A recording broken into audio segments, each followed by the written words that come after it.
Hey, bro. I need to borrow your tree cutter.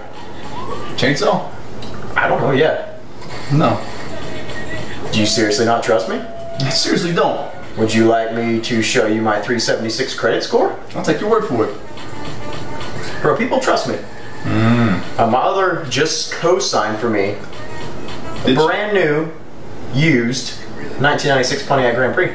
Oh. Would somebody who doesn't get trust get co-signed for? Absolutely, you make a good point. No. Bro, it is a chainsaw. What is the worst that could happen?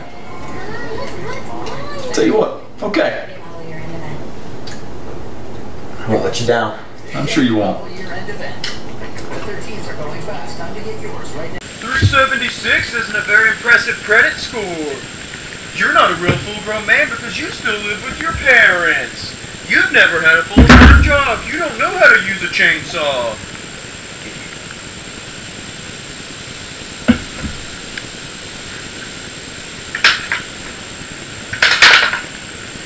Pull the cord.